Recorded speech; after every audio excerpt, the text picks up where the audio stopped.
Hi guys, I got something new today. It's a 1965 American Standard plumbing catalog. It's a full catalog.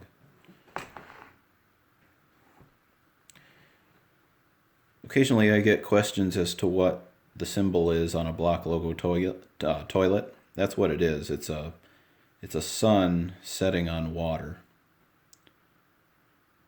It's just a little clearer here than it is on the block logo stamp that they put on the toilets.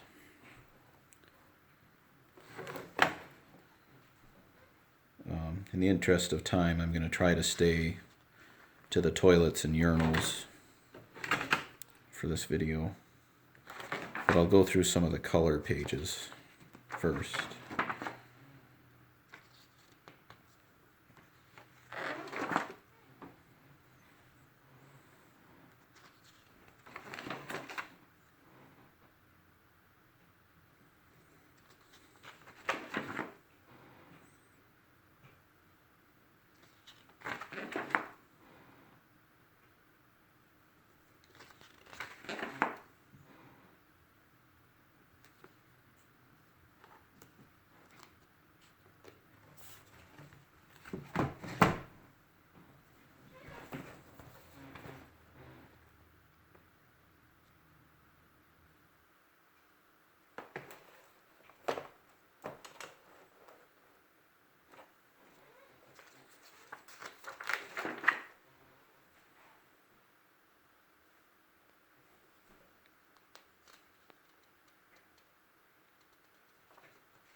I'm going to go back here.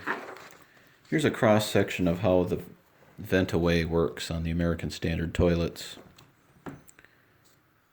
Basically, the vent-away is another function.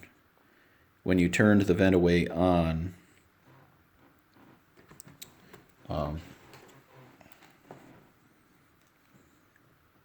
it would suck air. It would use a jet of water while the vent-away was running to suck air through the rim jets and down into it would suck that air in and it would discharge it into the drain along with the water that it was using. That water would totally bypass the trap. And then when you were done with the vent-away, you would turn it off and you would just flush the toilet. So Kohler had a version of that. And I think Universal Rundle did as well. And possibly Crane, I don't remember. But the American Standard was by far the most common version of that. And you could get that on the Luxor. And you could get it on not this version of Compact, at least I don't think, but you could get it on the later, like the 70s Compacts, and you could get it on the Glenwall. Those were the three toilets that you could get vent-away on. And notice the Neo Health toilet, which I'm surprised was still being made by 65. And notice the old style Compact. But the Neo Health had kind of the curved saddle seat, and you can't tell very well, but it has a handle there, and it had some kind of like a bidet sprayer in it. Although you'd think it'd have to have hot water, but I've never seen one of those toilets well enough to know if it actually has a hot water connection, or if they just expected it to work with cold water, which would seem kind of unpleasant, but anyway.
This is kind of interesting. Notice that the tilt valve was out, but they still made the flush tower. And even like the old 50s style handle.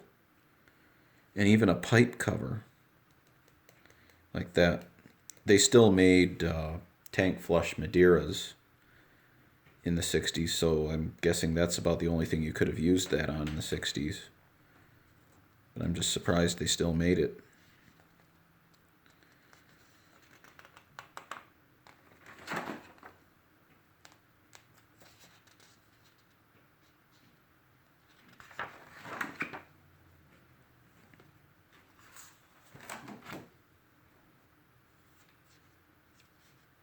Also notice that you still have the Alta in the Expello for 65, but then the Stahlbrook is there, and the Marlbrook. So I guess the Allbrook and the Jetbrook, and even the Daybrook, as you'll see, were not out as of 65.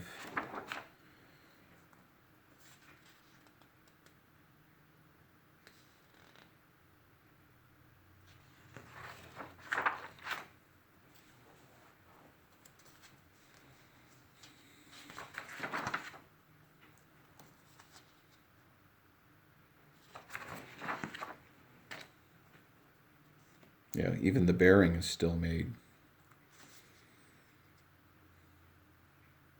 And the castle, I didn't notice that. But I wonder about, okay, the Washbrook was out, but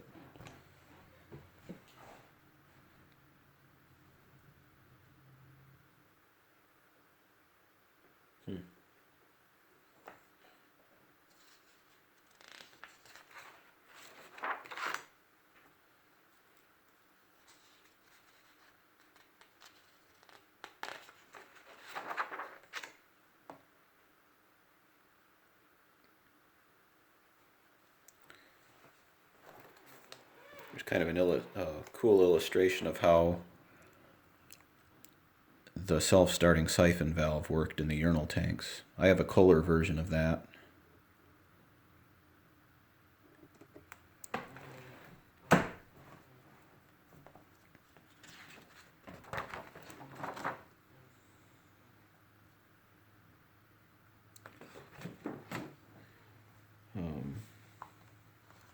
A couple other interesting things.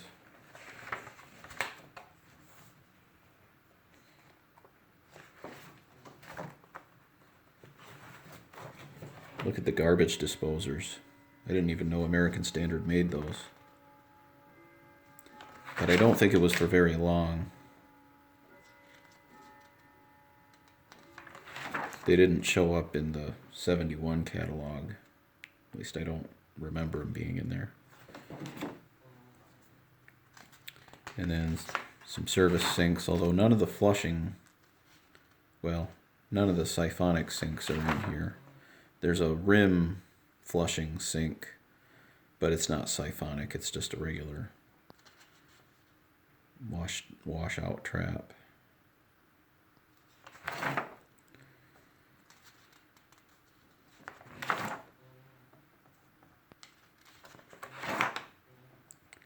Then I like to go over the drinking fountains.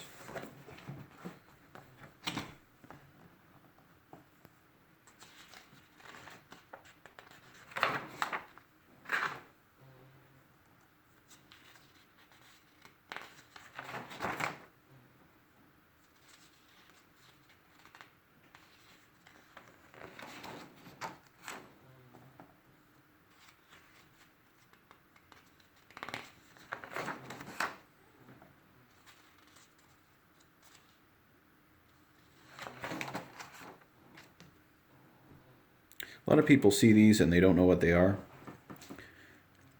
These were usually installed as a set. This is a drinking fountain, and this is a cuspidor.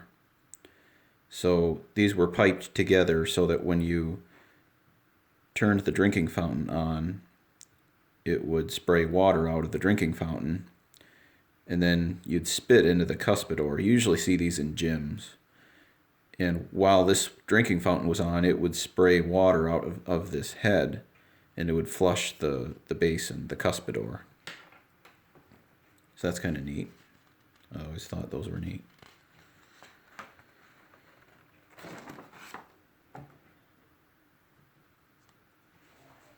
And that's it. This video is getting long, so I'm going to wrap it up.